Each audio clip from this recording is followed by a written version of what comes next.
are you from? UFT. Wow. And what's your name? Stephanie. I don't think you're from Florida. All right, you know what? I was fired for not getting the COVID shot. Former UFT, so you didn't stand up for us. You allowed us to go without due process. You're not here to make a scene. She asked, I was just letting her know. Yeah. We don't count, right? That's all I'm saying. Now I understand. Now you understand. You got us fired. This is not the place, though. Okay.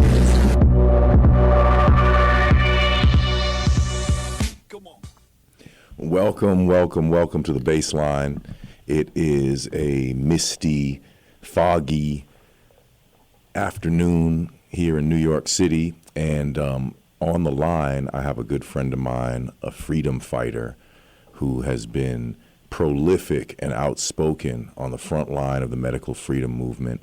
Today we are joined by my good friend, the founder of teachingliberty.org. You could go and get your pencil and please get ready to take some notes. Teachingliberty.org was founded by my friend Stephanie Edmonds. Are you on the line, Stephanie?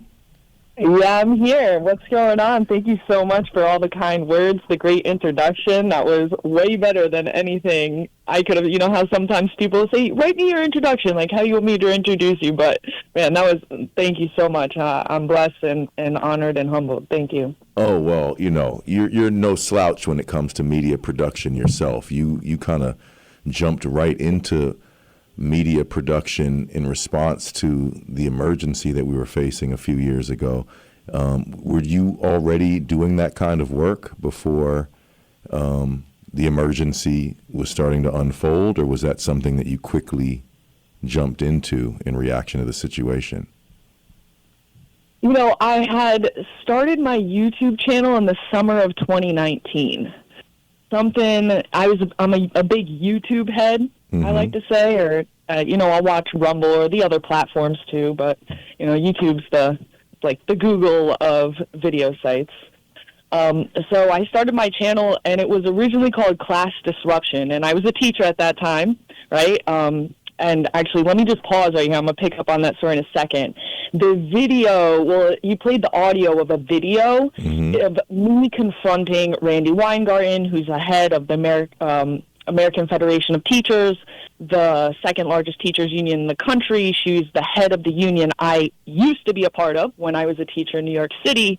And when the mandates came down, they didn't stand up for us at all. So I highly encourage people to go to teachingliberty.org, check me out on social media at Teaching Liberty, and you can see that video, which has gone pretty viral. It's got almost 150,000 views.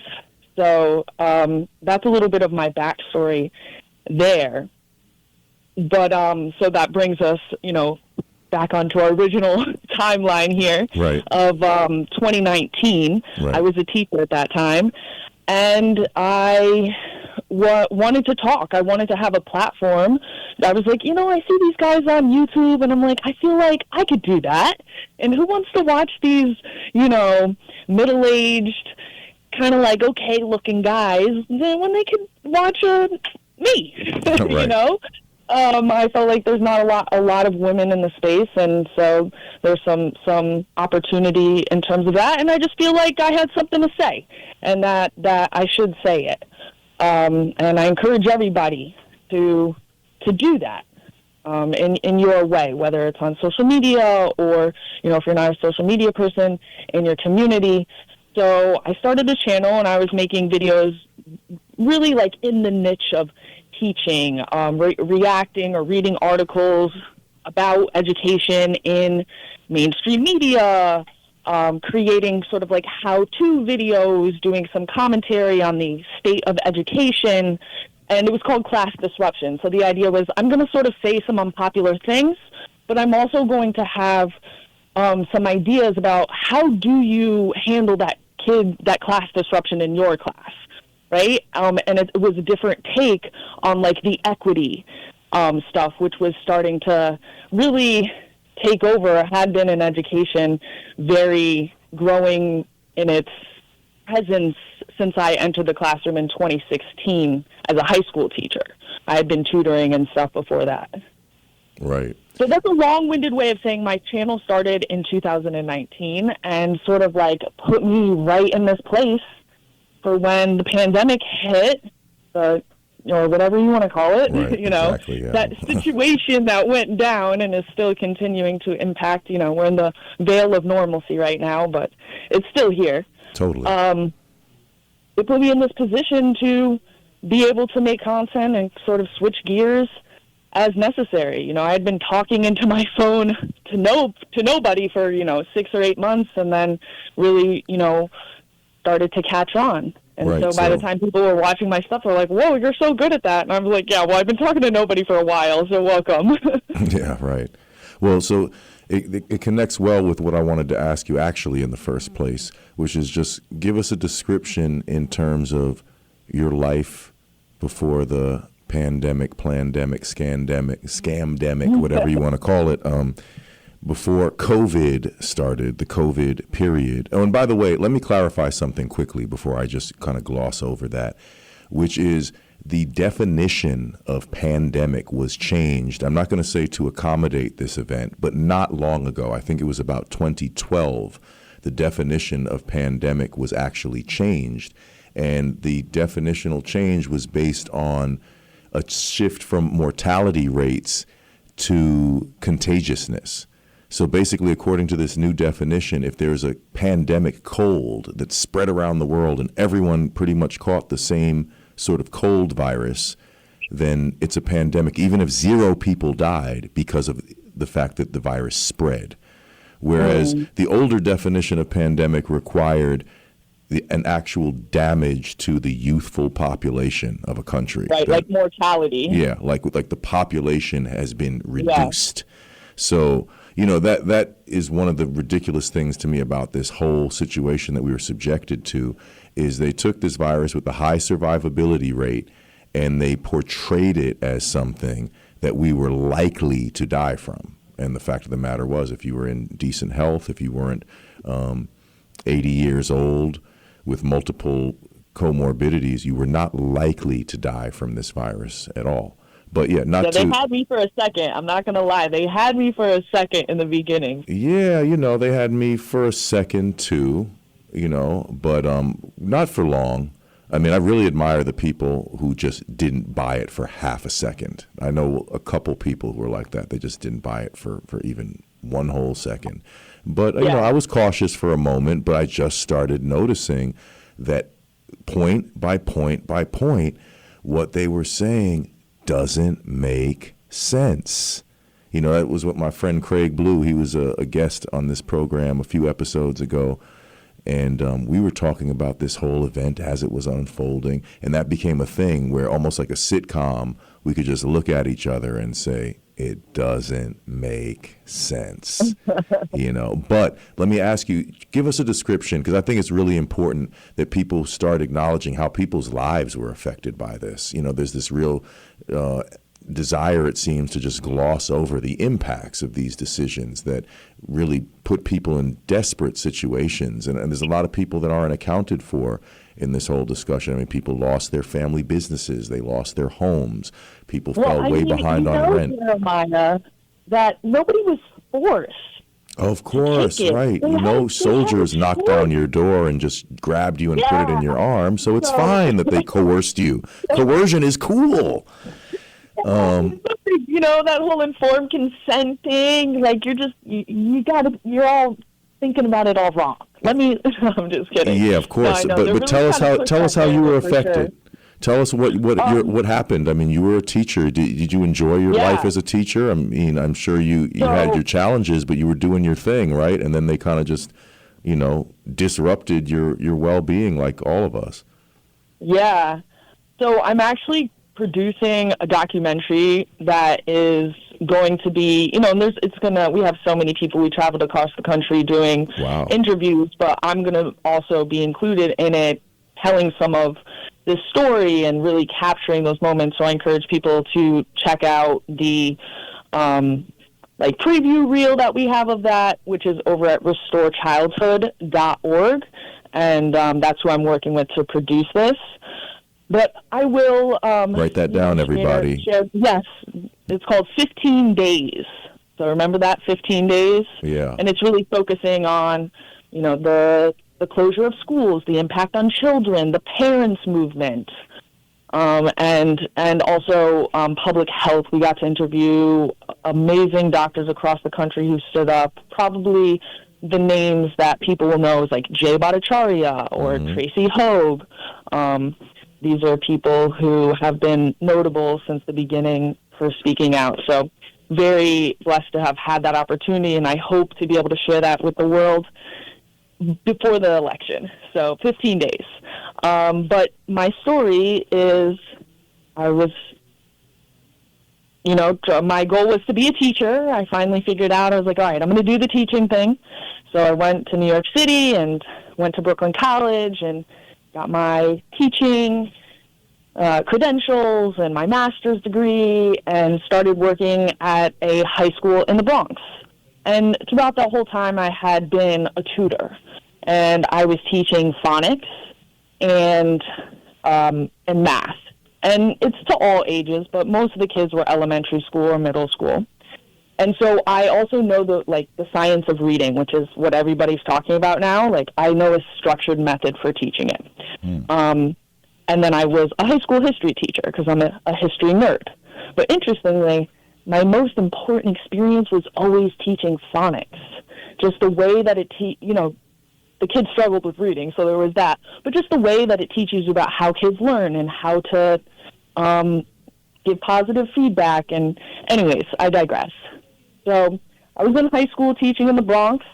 If anybody knows the Roosevelt Building over in Fordham, on Fordham Road, right by the university and the train station, that's where I used to work. I would like to think I was a pretty good teacher. I think my record reflects that. I was highly rated, tenured without a question in my fourth year, and then boom, the pandemic. So then we went to online learning, and at first, like I had said, they kind of got me in the beginning because in New York City, if you remember, everybody was playing it down. And nobody in my school had heard about it. So everybody I was around didn't really know what coronavirus was. Nobody was talking about it. But I do the YouTube thing, and they had been kind of talking about it for a while. And then New York City politicians and bureaucrats started talking about it, and they're like, oh, don't worry, go to and it was the Chinese New Year. So they were like, go to the Chinese New Year festivities, go see movies, this and that. And so I'm like, oh, this doesn't seem right. The way that they're just downplaying it, I think that there is something more. I actually took off Friday the 13th, and I posted on my social media to my students, because I had an Instagram that was just for my students, and I posted I'm not coming into school today because I think that there's more to this coronavirus thing than is being said, and so I'm using my personal day to call out, and I'm just letting you know because I think that nobody's talking about it, and you should know. And I don't usually do that type of thing, personal is personal, but it felt like there was something off. And then, of course, over that weekend, they closed down the schools, and they were 2 weeks. They started doing this 2 week thing. And then after the 2 weeks, I'm I feel like it's not as bad as everybody said. I started being all right, and I started telling my students, I was we're definitely going to come back after spring break. And then when they canceled the rest of school, that's when I was really wow, this can't go on. My kids stopped showing up to class. And you can see if you look on my YouTube at that time, I did start to make content, really being and I started tweeting hey, online learning doesn't work. Just different things. And I was always hypercritical of Cuomo and the mayor, even though everybody loved Cuomo. Yeah. So I started noticing all the cracks, and then of course BLM started all their stuff, and I'm wow, they can go out and do that, but we can't do anything else? That's crazy. And then I just realized it was just all basically a bunch of nonsense. And when they didn't open the schools fully, that's when I was like, really like, oh my God, this is crazy. Like, they're telling these kids not to come to school. And I know that they need to be at school. And then when they closed down the schools again, so in New York City, they closed down all the schools again in November 2020 because the citywide rate of coronavirus, or I guess we were calling it COVID at that time, was exceeding 3%. Like, what the heck does that mean? I don't know. Right. But they closed down all the schools again, and I immediately went online and I started searching for people who thought it was wrong. And then I found this whole group of parents. They had a Facebook group called Keep NYC Schools Open, and I joined, and I just started showing up at their events with my camera, and I, introduced myself. And there was a couple other teachers that came out a little bit, helped me out a little bit, but I was like basically the only teacher in New York City who stood up and said, open the schools. Wow. Yeah, I mean, I do believe in giving props where props are due. And that's why I thought it was really important to have you as my guest as soon as possible because, I mean, first of all, you really were a leader. I mean, I do admire the gusto with which you reacted to the whole situation. People were disoriented, people were scared, people were confused, and you were visible, you were outspoken, you were creating really solid media, you were giving voice to others such as myself. I've been featured on your program. We did a chess lesson together, which actually got me clients, which I appreciate. So I think that's really an incredible spirit, basically, to react to what is a crisis situation, but react with creativity and gusto. So, major props to you for that. And, I want to hear what's your understanding in terms of, and where do you stand actually in terms of your own case, your own rights? Some of the mandates have been lifted. Some of the legal stuff is not very clear. Yeah, we didn't get there. Yeah, so have you gotten your job back? Like after all the open schools advocacy, right, then it was, okay, now we need to get the masks off, right? And a lot at this time, I also had gotten like a very contentious on Twitter. Like because especially we weren't in school for so long, so it was, I don't know, like you don't know. I feel like social media proliferated like during it, and I don't know, like.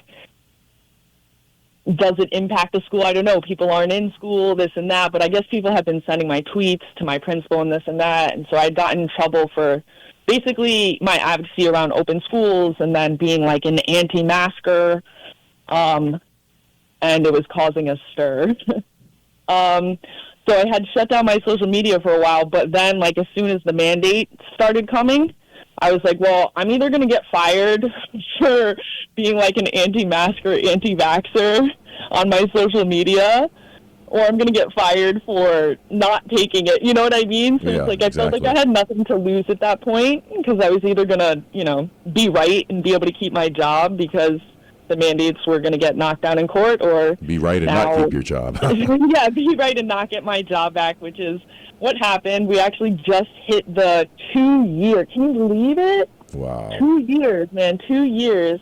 October 4th, 2021 was the day when I showed up to school, actually. I showed up to school. I had the CBS crew with me, and they did a little segment of me getting rejected from the building. Wow. Yeah, so it was, 2 years. What a crazy thing. It kind of passed me by. I didn't even think about it. And then I was like, oh, shit. Oh, wait, am I not allowed to curse? Oh, shoot.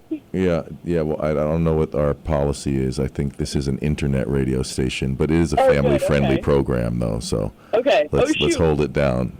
Yeah. But yeah, so are you interested in getting your job back? Are people being reinstated? What's the update with teachers who have lost their jobs? So there are multiple lawsuits going on, ones that represent tens of teachers and some that are individual cases, and they range on the grounds on which they're filing, from religious exemption type of arguments to the due process and more about being a a tenured teacher, because there's both union protections that you're supposed to get, but there's also like civil servant law in New York State. I mean, there's like, which normally philosophically I'd be sort of against, but like it is the law, so like you're going to use it. And those are ongoing. You know how the court systems are. Every time we get a little win, the city immediately appeals, and so then that elongates the timeline and knocks it down to a different court. And then what you understand is that they don't actually always look at all the parts of the case.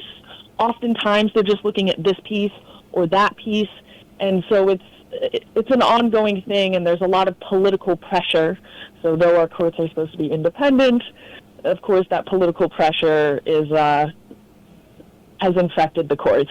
And so those are ongoing. I encourage people to follow along, and they can do that at teachersforchoice.org, and that's for spelled out like FOR, so teachersforchoice.org. And Michael Caine is the founder of that organization, and he posts updates weekly, sometimes multiple times a week, about the lawsuits and then just other actions that you can take, and to be aware of bills that are going on in the state level, rallies, different things. So teachersforchoice.org is a great resource if people want to get up to date on the legal side of things. Are you interested in having your job back? After what you've been through? So if we win a case and, have the right to go back, I certainly do look forward to the day that I can walk through those doors and throw a big party, frankly, for everybody there. Right. And because I think that's important, that to say that I was harmed, like I was done wrong by the government, and I stood my ground. It took a while, but we did it. And, go back and teach for whatever period of time. But at the same time, I have rebuilt my life. And long term, I don't want my future to be tied to like my pension, that as we see the cities doing, they can just gut at any time or decide they're going to reformulate the deal. Right. I want to be in control of, my money, my future, where I go, this and that. But also I want to be there for my son.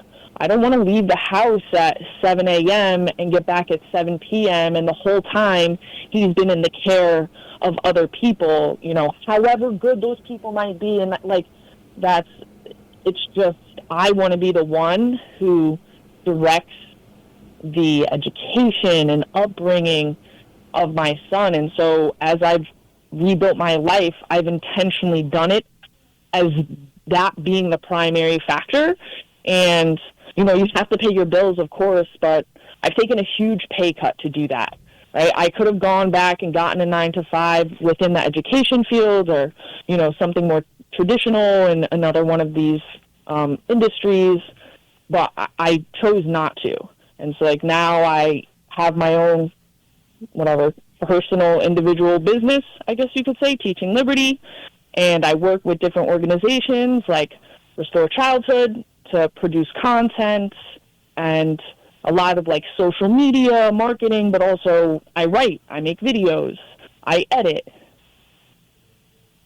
So if you need anything, hit me up at teachingliberty.org. Follow me on Instagram. She has an excellent Instagram page, I'll tell you that. She has good little video editing tricks and stuff, and just has a bunch of awesome videos, like the thing we played at the beginning of the show today. Yeah, you got to watch the video, man. We're in Washington, D.C. at the COVID, what are those, the congressional hearings on COVID and the weaponization of the government or whatever. And Randy got called in, Randy Weingarten, and I just happened to be in D.C. on that day. And so I'm like, we got to go. We're the only ones in that room that were not associated with the American Federation of Teachers, and I had my camera.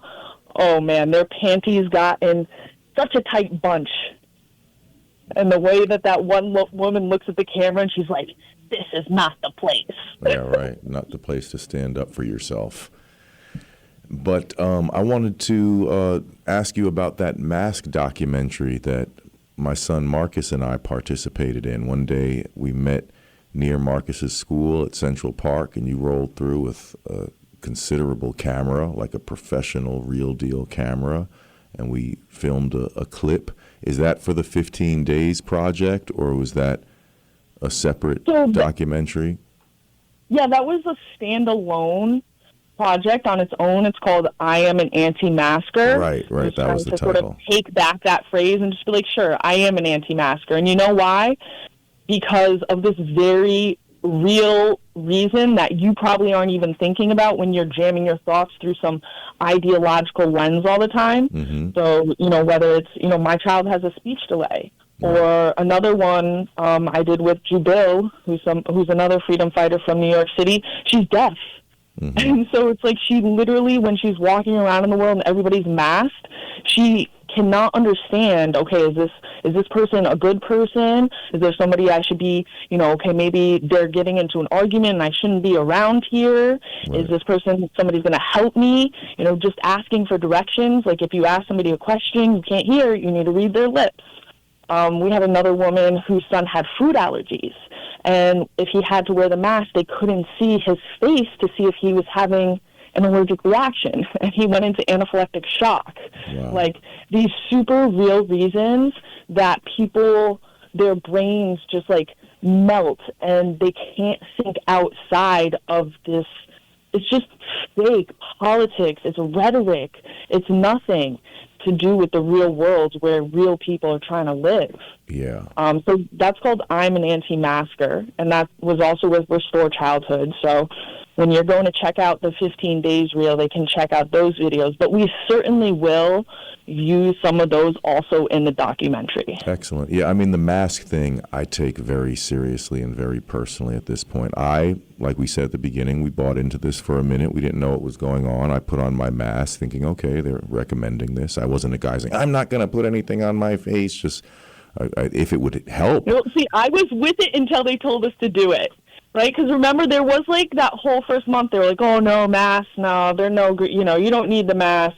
Right. And then they did like a little about face, and they're like, well, you can make one out of a T-shirt, right? And then suddenly, like, Cuomo's out here mandating a mask. And by that time, I was sort of like, all right, I actually don't think that the masks do anything. Yeah, like, I've been in the stores. I've been grocery shopping, and, like, even when you have the arrows, like, with, I was like, this whole thing is dumb. I mean, I heard Dr. Bhakti criticize the mask early on, and his comment was very severe. He said, if you continue wearing a mask and impeding your breathing in this manner, you will shorten your life. Yeah. So he said it as simply and as clearly as that. But I just find the whole thing so amazing. I mean, the symbolism of it, first of all. I mean, you're covering people's faces. So that's not very humanizing, I wouldn't say, in the first place. But then, I also think it's really important that we don't just do things because we are just told to do things. I think things should make sense. And if they don't make sense, we shouldn't do them. So, the whole thing was really just so fabricated. I mean, first of all, we have Mark Crispin Miller, the NYU professor, who actually just lost a legal case recently, his defamation case, which seemed like a legal outrage. I'm not going to try to go into that off the top of my head. But Mark Crispin Miller, the controversial professor from NYU, he got into trouble for simply asking his class to look at the pre-pandemic, quote unquote, mask studies. Right. I watched it. Wasn't there like a video or something? He's been featured in a lot of different lectures. things. No, but I definitely read this. I know what you're talking about. Yeah, so he just said, here, let's take a look at the pre-pandemic studies and what they say about masks. And then let's look at the 4 studies that just recently appeared out of nowhere in relation to this event. That's all he said. Just let's contrast. And right there, they said, no, that's going too far. Looking at legitimate documents and contrasting things that you can't do that in an institution of learning. And you know, I mean, now we have the Cochrane study. So I point out to people, if you're still buying into the mask thing, like I have to say, I find it kind of sad, the people who are smart enough to not take the vaccine, but they still want to wear a mask to be a little bit safe. Let me explain to you guys, masks do not work at all. And it's been proven. They just did the Cochrane study. That is not just a study, actually. It's a compilation of 72, meta-analysis, 72 randomized controlled trials, the gold standard, RCTs, showing 0% benefit usage in wearing a mask. So let's be clear about that. 0, guys, not 1%. That just came out that was like a reanalysis by Tracy Hogue. So she's one of the scientists who ran that. It was like back in 2021. They did 2 school districts that were close to each other. That one had a mask, one didn't have mask mandates, and the CDC used it to support mask wearing, of course. Right. But she just came out with something where they like reanalyzed all these studies and showed how ridiculous the conclusions would be based on even their own evidence. Like some of them found negative effects for mask wearing and then would conclude that masks are effective. And that was actually a big cue for me because I was starting to look at some of the research and stuff, trying to figure out, okay, well, what does this stuff mean, first of all? And what I would see was, I'd be like, hold on, they're saying here that masks didn't really show an impact. And then in their conclusion, they're making this very, very confident call that masks should be worn in an effort to decrease the coronavirus pandemic. I was like, right. I was like, that doesn't make, I can't understand necessarily the details of all the data and how to read all the charts and this and that. I definitely have to rely on people to filter my information, which can be a tricky thing to do. But I can read some of the stuff. Like I can read statements and understand that that's what you're saying there and that's what you're saying here, and the two don't match. So that was just the big tip for me, over the top of being like, do they work? Do they not work? Should I wear them inside? Should I not wear them inside? Because at first I was like, okay, we should wear the mask. I remember my boyfriend didn't believe it for 1 second, any of it. And he was in the travel industry, which, obviously went upend, and he too had to make a whole big transition. But I remember getting into a fight with him, being like, you should wear a mask, this and that. And then I remember a month later, I was like, I'm so sorry for. Well, that was big of you. Yeah. Well, then also, you have to, you're not going to be wearing the mask yourself, so you kind of have to apologize unless you want to keep the front and be persistent with your mask wearing. But yeah, and I made an apology video too on my YouTube, being like, I was wrong. I should have never called for schools to be closed. I was wrong, and I think that part of how we're going to move forward, and this is fall of 2020 I did this, I was like, what people need to do is just admit they were wrong, and then we can start to move on. And of course they didn't. They doubled and tripled and quadrupled, and I don't know, what are we up to? What is it called when you do it for the 6th time? Sextupled or something? Yeah, I don't know. I don't want to mess that one up. Sextupled? Yeah, sextuplet. But yeah, it's I think it was also just so ridiculous to assume that you're not doing something harmful. Yes, you are taking in more carbon dioxide that was supposed to be expelled away from your body, and you're going to be breathing back in some of your own carbon dioxide. You're not getting a full breath of air. You're getting so tasty. Yeah, exactly. You're hindering your breathing. You're also, there was an article I saw of synthetic fibers deep in the lungs of mask wearers, that, if you have this synthetic thing over your face and you're filtering your air, well, yes, some of those particles, fibers, will eventually appear in your lungs. I also I heard heard all sorts of crazy things, like eye doctors saying Wow. something about like the moisture like coming up because it, it forces the air up towards your eyes. I can't remember the details of it, but Yeah, there was wow. some eye doctor that saying Dentists. something that I spoke to a I talked dentist who to. said, yeah, people are losing their Yes, teeth more than before. It dentists. ruins the Yes, microbiome of the mouth. So it's just things so like silly this. to do something that will have an effect and kind of assume that you're not having an effect. That's just not smart, people. And then, of course, the educational effects on children and the effects in terms of their psychological development. I mean, that is infuriating, actually, because my son was a direct victim of that. And I noticed how every day he was coming home, or not coming home because I'd pick him up at school, and I'd notice every day as soon as he exited school, he was congested. He had a stuffy nose. He had a runny nose. His mask wasn't clean. It was just basically having a petri dish on his face the entire day.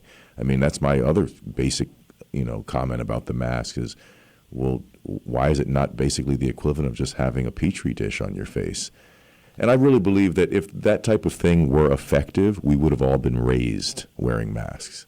Whether it not be every day, then in cold and flu season, your grandmother would have said, don't forget your mask. And we all would have been raised like that. It wouldn't have been something that was thrown at us suddenly as part of this event.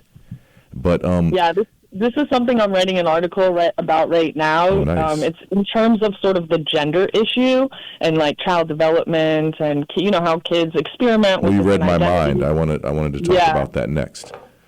Okay, well, I'm writing an article about how, like, my mom she didn't need anybody to come in and guide her through this. Like, she just knew, like, oh, kids play pretend, Right. Kids, and anyway, so that's what I'm writing an article about. I did want to say one more thing on the mask Please. issue, and I Please. hope that your son is doing better. I mean, you can see He in the really video, is. He really is. like how like much of a connection you guys have, and hopefully being able to see your faces and connecting with you has been able to like help him through that. He is just the most gorgeous hair too. Oh, thank you. So. my little golden boy. Yeah. Well, the video's black and white, but still, he's just such a little he's cutie, doing so really he's well. doing well. He is. Thank you. But I did want to say, when I started my YouTube channel, I started saying this thing and on my Instagram when I would start a video, and I still say it. I say, hello, hello, all those beautiful faces. I love that tagline. And I would say it to my students, too. And I just think it's funny that, the poetry of life is that I'm saying, like, show me your beautiful face. I love that you're here. Thank you for being here because I love who you are, right? Everybody has a beautiful face. Right. And then anonymizing what do they do? people. They go and cover those up. Right. So it went from being this metaphor to being actually this literal thing. Like you have a beautiful face. I want to see it. Take off the mask, Right. Yeah. But now that, of course, has transitioned, if you will, Right. into the gender issue. There's so many parallels. Yeah. I mean, we're both parents. How old is your son, by the way? He's 7.5. Oh, okay. Wow. For son, he's tall, right? He seemed kind of. I was like, wow, he's growing up fast. He's one of those 90th percentilers.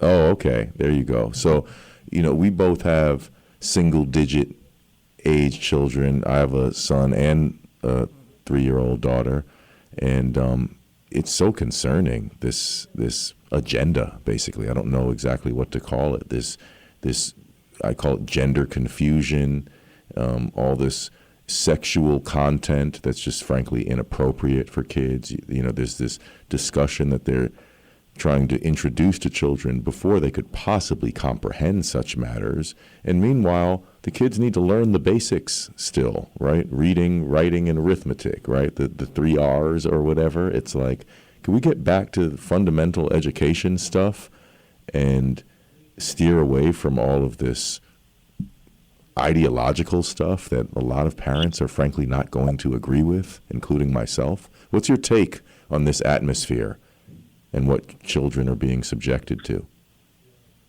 Yeah, I think that it's obvious. It's throughout history, anybody who wants to change the way that society is molded, they've always targeted the children, and openly so.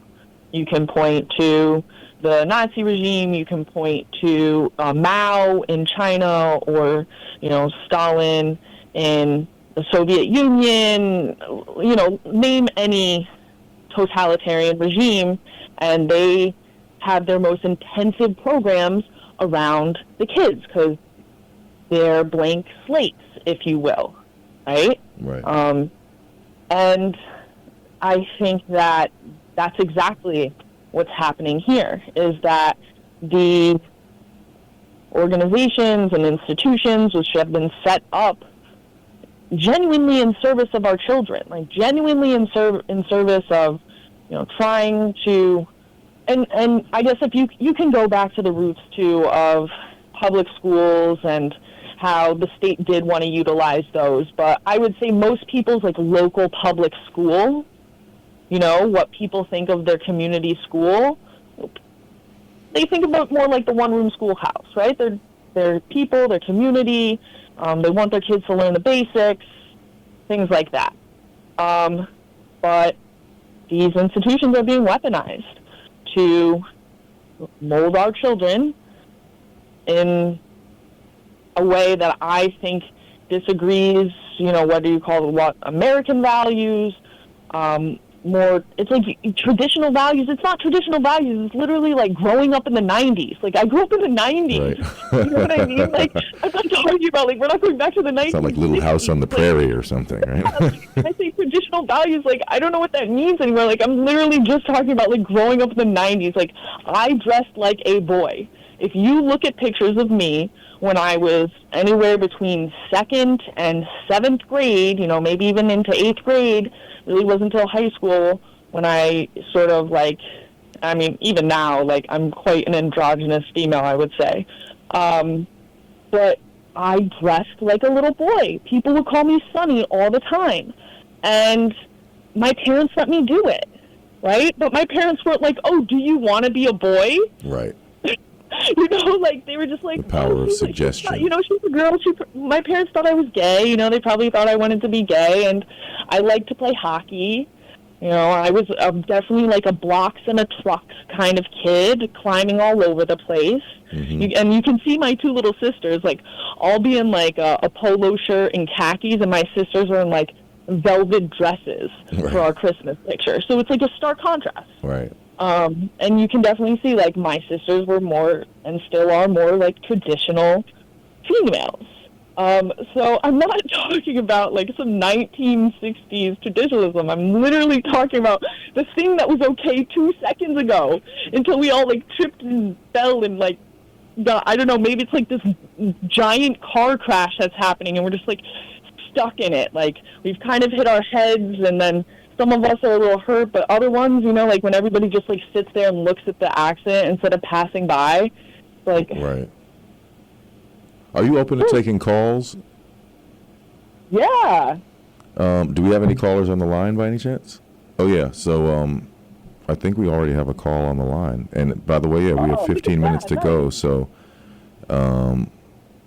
if you want to jump into the action here and talk to medical freedom fighter and educator, founder of teachingliberty.org, Stephanie Edmonds, give us a call, 888-874-4888. And we have Noel on the line.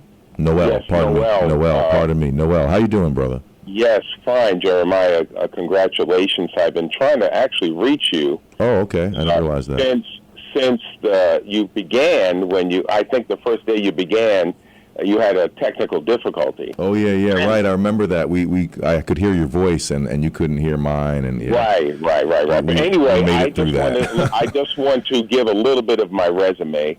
I'm a retired Air Force. Okay. I was in Iraqi Freedom. Okay. I volunteered at the World Trade Center, etc., etc. Wow. Okay. I just want to give 1 minute of silence because my phone has not rung. I was a former New York City paraprofessional. Nobody with my background, nobody calls me. Wow. And I put in resume after resume after resume. You know, we were trained almost like doctors. You know what I'm saying?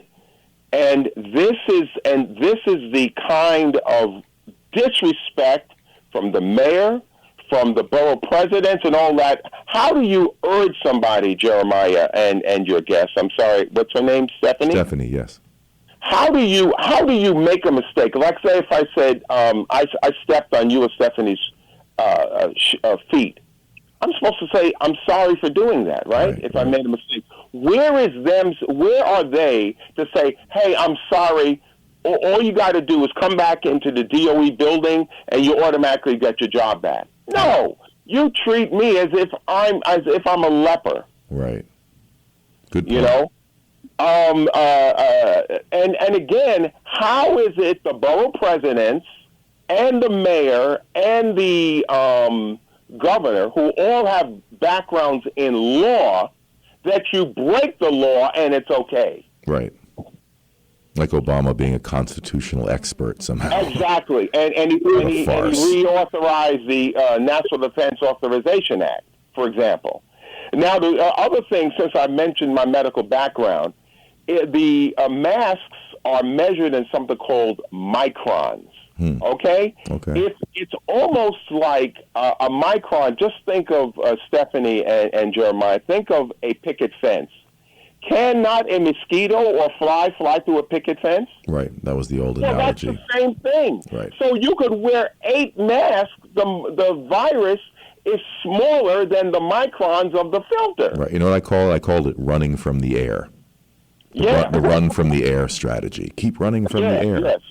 So I just wanted to put my 2 cents in, because I know you're coming up to the top of the hour, but I'm still waiting. Now, one positive note is there is a principal that I'm waiting on to nominate me to teach, and I don't know, every time I call there, they say I'm going to do it, and it doesn't happen.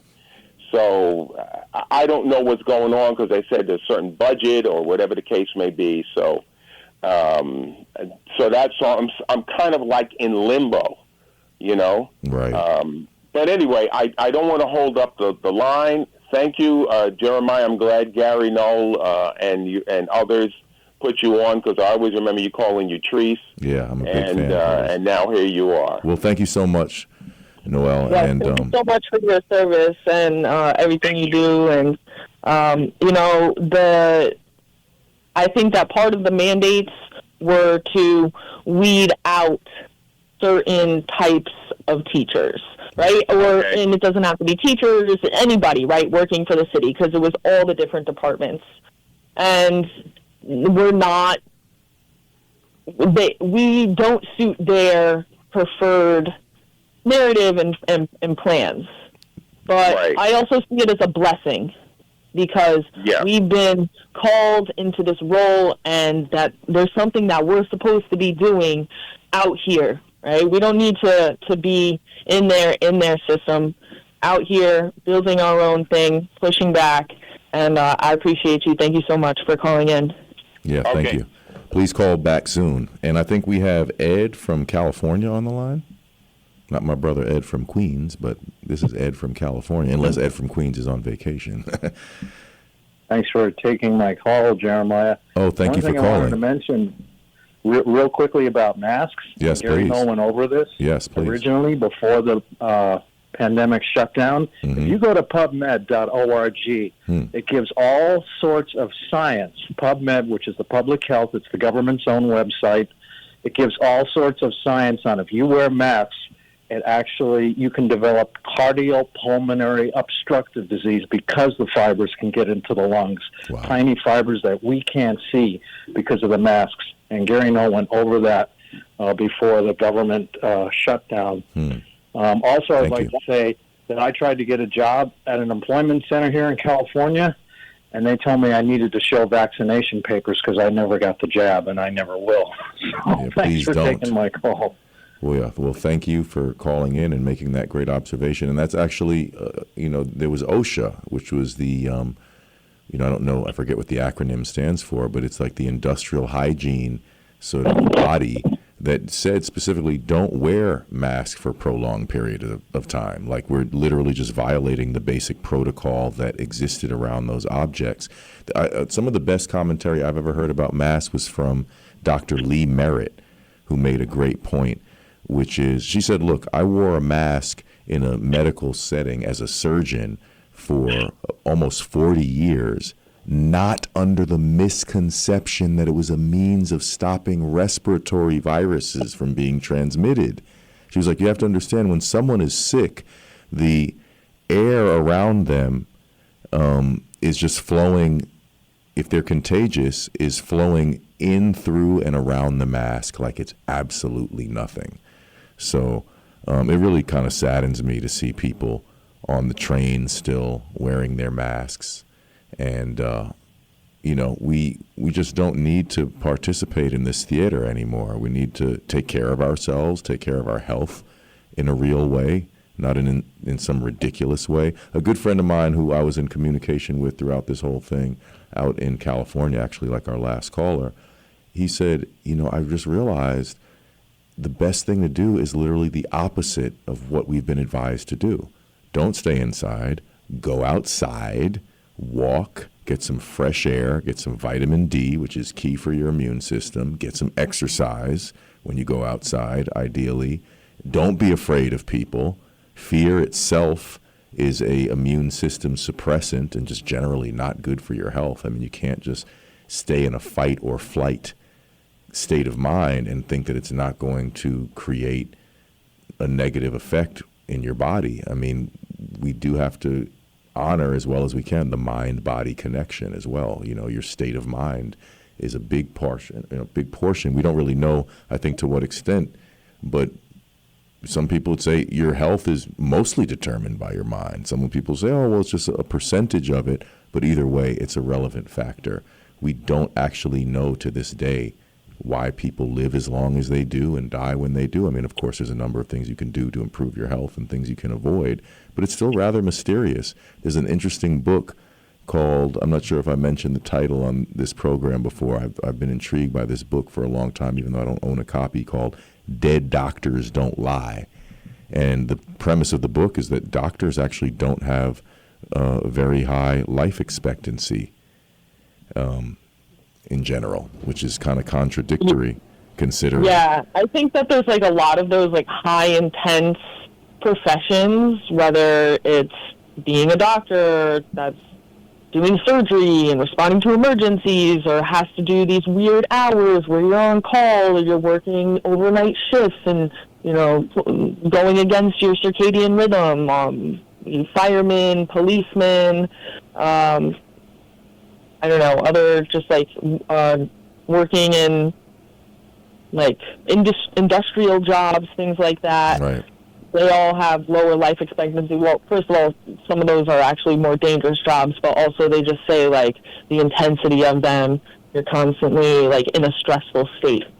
So, I can definitely see that. And of course, when you're adding all these other external factors, it's only going to be multiplying those impacts. And I think that's unfortunately what we're sort of seeing, and what part of the point of this period, this veil of normalcy, is to be able to disconnect a lot of these impacts from one of the largest traumatic events that probably most people have experienced in their lifetime. I mean, I wasn't around during the Soviet Union, the Cold War, when they were doing those duck and tuck, Right. or get under your desk. I don't know, how intense the propaganda. I think it's different, right? They didn't have social media. They didn't have a phone in their hand the whole time. So, I mean, again, even until the 90s, kids played out. My mom literally would not let us in the house. If it was a nice day, there's no way that we would be allowed to be at home. Right. We had to be out playing with our friends, riding our bikes, whatever it was, around the neighborhood. Right. We're kind of running out of time here, unfortunately. I want to mention for sure that I'm going to be featured on tonight's show, which is on at 5 p.m. right here on prn.live, A Different Angle. And I got to kick it with Kyle and Rob. Very cool, very cool. All right, 5 p.m. I'll see if I can catch that. I'm going to be carting around my son. And But, yeah, I mean, yeah, you can also so much check. for having me on as well. I'm sorry. Like, I was like, no, not Rob. Rod. How could I forget? That's like my favorite basketball player from the Bronx, Rod Strickland. Right. I was kicking it with Kyle and Rodney.